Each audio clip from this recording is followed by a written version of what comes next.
Unë do të fokusohem atë të shpjegimi i programit pagesa direkte dhe të programi për mosat intervenuese në treg. Siç u potencuar nga ministri, si vjet orientimi i këtyre programeve do të ketë format tjetër me qëllim të mbështetjes së fermerëve, çdo herë duke synuar të rritet sasia e prodhimit, rritja e cilësisë, si dhe sigurimi i produkteve nga prodhimet vendore. Programi pagesa direkte këtë vit është më rëndësi të theksohet se do të jenë po të njëjtat kultura bujqësore, po të njëjtat krerë të kafshëve, po që ka një format tjetër ose një realokim tjetër të shpërndarjes me iniciativën e ministrit në bashkëpunim me neve është përgatitur ky format i programit. E që programi pagesa direkte këtë vit do të ndahet në këtë format të mbështetjes. Pagesat direkte që do të jepen ose pagesat bazë për sipërfaqe, po të prodhimtaria bimore, pagesat e rishpërndarjes, pagesat e lidhura me prodhimin dhe cilësinë e prodhimit, ekoskemat për të parë, pagesat për ekoskemat, do të aplikohet po ashtu progresiviteti, degresiviteti, pagesat e grurit sipas së rendimentit. Te pagesat bazë për sipërfaqe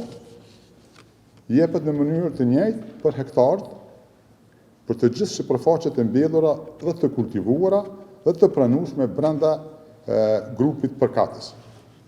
Këtu bëjnë pjesë të gjitha kulturat bujqësore, të prodhimtaria bimore, duke filluar nga dritrat, e ku përfshihen gruri përfar, misri, tërshëra dhe thekra. Mbështetja do të jetë 150 euro për hektar. Vazhdohet pastaj me mbështetje për kulturat industriale ose vajore, ku bën pjesë lule dielli dhe kungujt, me mbështetje për 150 euro për hektar. Pastaj vazhdohet me mbështetjen për kulturat bujqësore proteinike, që në këtë rast është fasulja, ku mbështetja do të jetë e njëjtë prap 150 euro për hektar. Perimet, të cilat kultivohen në ambiente të mbrojtura në sera dhe në fushë të hapur, mbështetja do të jetë për hektar në vlerë për 150 euro për hektar. Pemtaria, këtu bëjmë pjesë të gjitha pemt drufutore, po ashtu edhe pemt e imta ose manore, me mbështetje për sipërfaqe për 150 euro për hektar, dhe sektori vreshtarisë, të gjitha sipërfaqet të mbledhura me vesha dhe të kultivuara, me mbështetje për 150 euro për hektar. Kjo është pra pagesa bazë që jepet për sipërfaqe për prodhimtarinë bimore. Formë tjetër e pagesës përveç atyre pagesës bazë për sipërfaqe është pagesa lidhur me prodhimin dhe cilësi. Që qëllimi është që të kemi sa më shumë prodhim dhe ai prodhim të jetë sa më cilësor. Tu gama është më e gjerë e gjitha nën sektorëve që do të mbështeten, duke filluar nga prodhimtaria blegtarale, ku bëjnë pjesë gjellet, që janë buallicat, mësherat për riprodhim, lopë qumshtore, viçat dhe pagesat e tjera në formë të tjetër përveç atyre për njësi për krerë. Te buallicat, mbështetja do të jetë me 180 euro për krerë, të mësherat për riprodhim, subvencionimi ose mbështetja do të jetë me 60 euro për krerë, te lopë qumshtore, subvencionimi ose pagesa do të jetë 90 euro për krerë. Te sektori i derave ose dosave për riprodhim, prap do të vazhdohet me mbështetje të këtij sektori me 25 euro për krerë. Te sektori i shpenztarisë, sektor shumë i rëndësishëm, do të kemi dy forma të mbështetjes, ose të dy nën sektor të brenda sektorit të shpenztarisë, për pulat vosë dhe për brojlerët, subvencionimi ose pagesa për kokë të pulës vosë do të jetë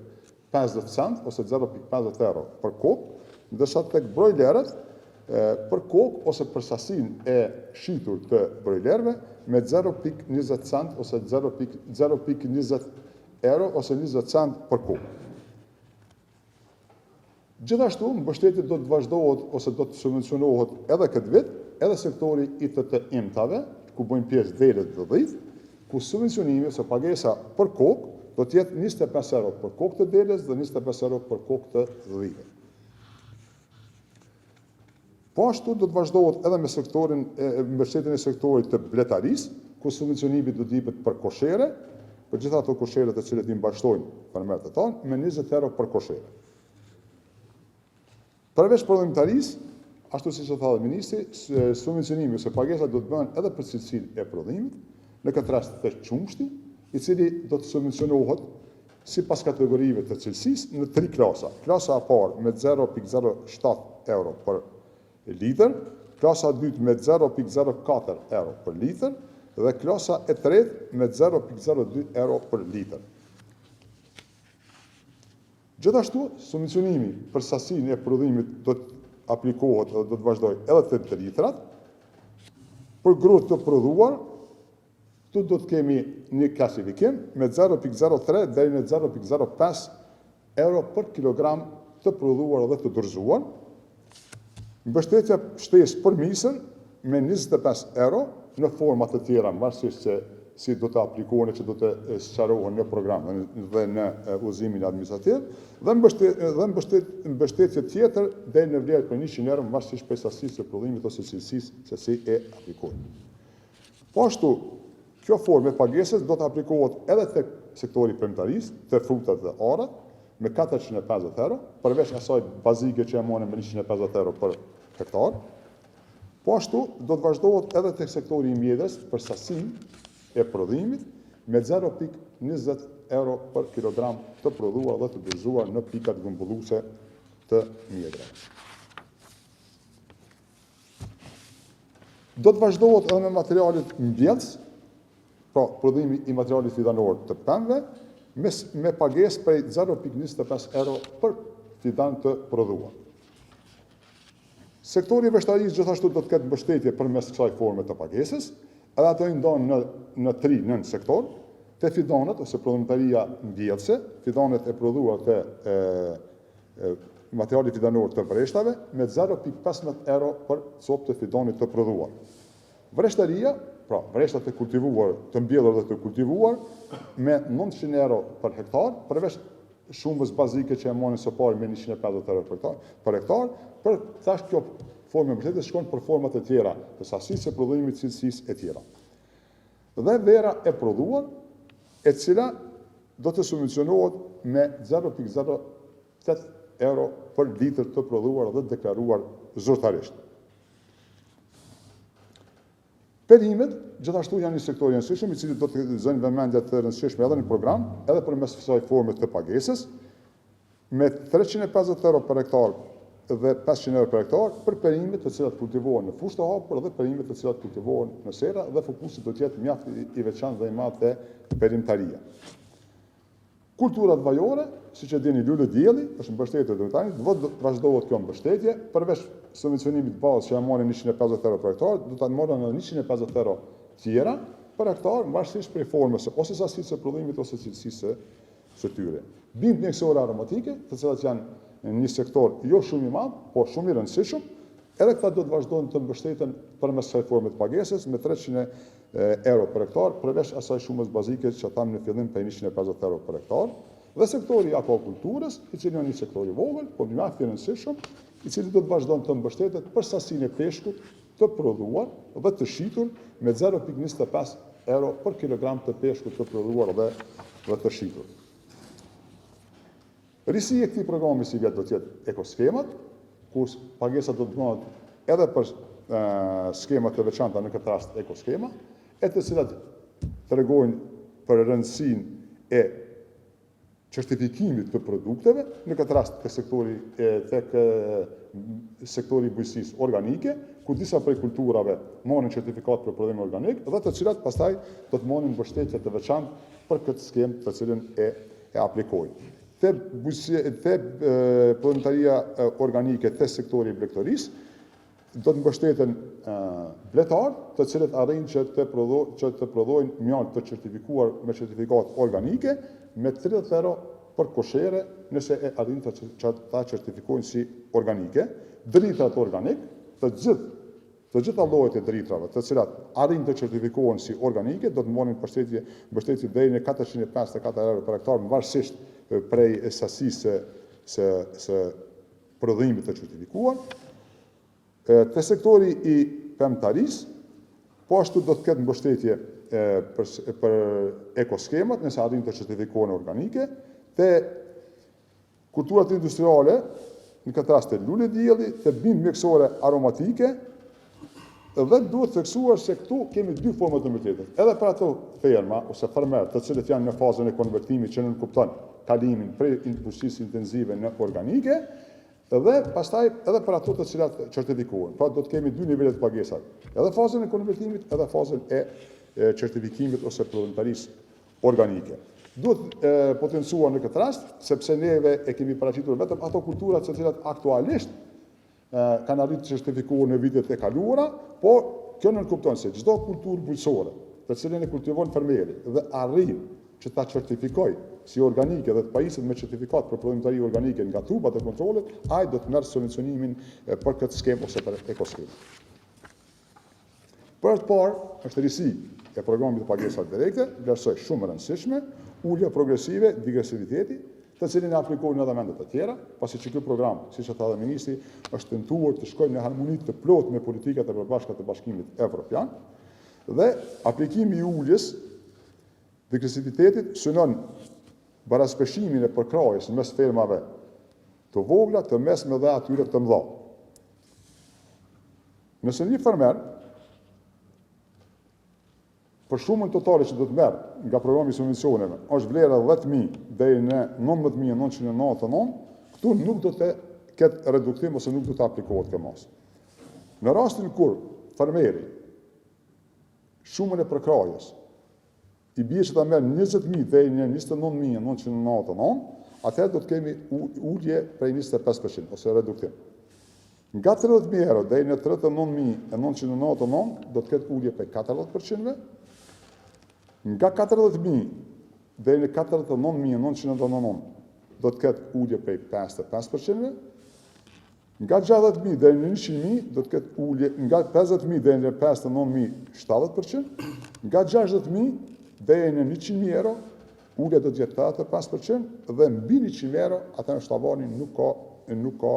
përkrahje. Kjo po aplikohet për atë parë dhe vlerësojmë se është shumë e rëndësishme për një barazimin mes përkrahjes ose mjetëve të cilat i përfitojnë fermerët në mes fermat vogla, të mesme dhe atyre të mëdha. Tek pagesa e grurit, të cilën e kemi aplikuar dhe vitet të kaluar, këtë vit është para po që të ketë një format tjetër të mbështetjes, normalisht do të mbështetet për sasitë e grurit të prodhuar dhe të dorëzuar, por çdo herë duke bazuar edhe në mesataren vendore të grurit. Kështu që është para po që nëse një fermer dorëzon sasinë e grurit në pikat grumbulluese, mulli, silos e tjera, minus 25%, ose 25% më pak se sa rendimenti mesatar në nivel vendi, e që rendimenti mesatar në nivel vendi bazuar në të dhënat shumë vjeçare kemi marrur prej 4.299, atëherë nëse ky ka minus 25% sasi më të vogël të prodhimit, atëherë nuk përfiton nga kjo mbështetje. Nëse pastaj fermerët të cilët nga 25%, pra nga 3.225 e lartë, deri në mesatarin prej 4.299, atëherë do të marrin 0.04 euro për kilogram të dorëzuar ose 4 cent për kilogram të dorëzuar, dhe nëse fermerët të tjerë, ose gjithashtu ata fermerë, të cilët arrin të dorëzojnë, që në fakt në kupton prodhojnë dhe pastaj të dorëzojnë grur me sasi plus 25% mbi mesataren e vendit, atëherë ta do të subvencionohen me 0.05 euro ose 5 cent për kilogram.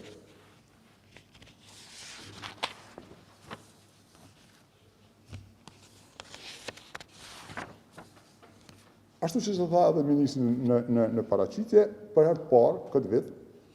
do të ketë një mos të veçantë, një program të veçantë, vjetor, për stabilizimin e tregut. Në realitet, vitet e kaluara në mënyrë shumë të shpërndarë në disa sektore është intervenuar, po jo në mënyrë strukturore. Këtë vit është paraqit që të bëhet mos e veçantë, ku do të intervenohet nga Ministria e Bujqësisë me qëllim të stabilizimit të tregut gjatë vitit 2026. Këtu janë para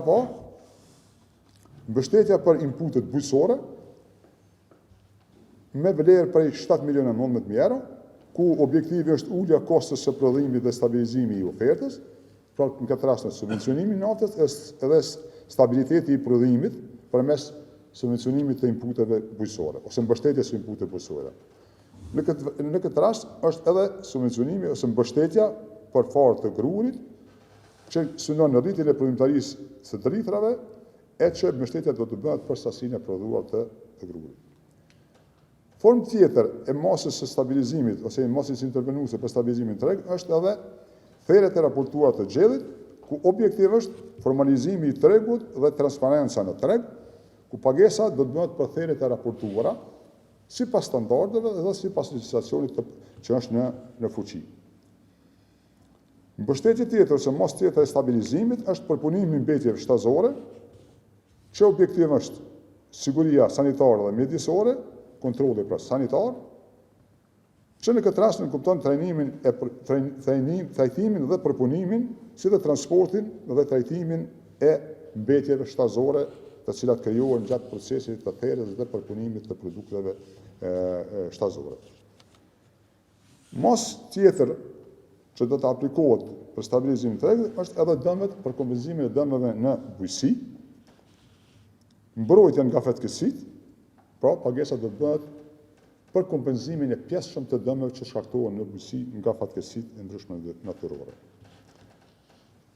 Po ashtu, do të intervenohet edhe te asgjësimi i kafshëve, që nënkupton kompenzimin me qëllim të kontrollit të smundjeve dhe të biosigurisë. Kompenzimi do të bëhet për theret e detyruara të atyre kafshëve, kur konstatohet që me patjetër ato duhet të therrë. Atëherë do të ketë kompenzim për këto therrje për ata fermerë të cilët do të psojnë dëmën nga theret e detyruara. Ndërhyrja strategjike për stabilizimin e tregut është diçka risi që synohet të ndërhyhet me ndërhyrje fleksibile në treg, masat emergjente dhe sektoriale, që të cilat do të jenë mbështetje të përkohshme për sektor ose kultura të caktuara, mbashkësisht ku parashihet nevojë.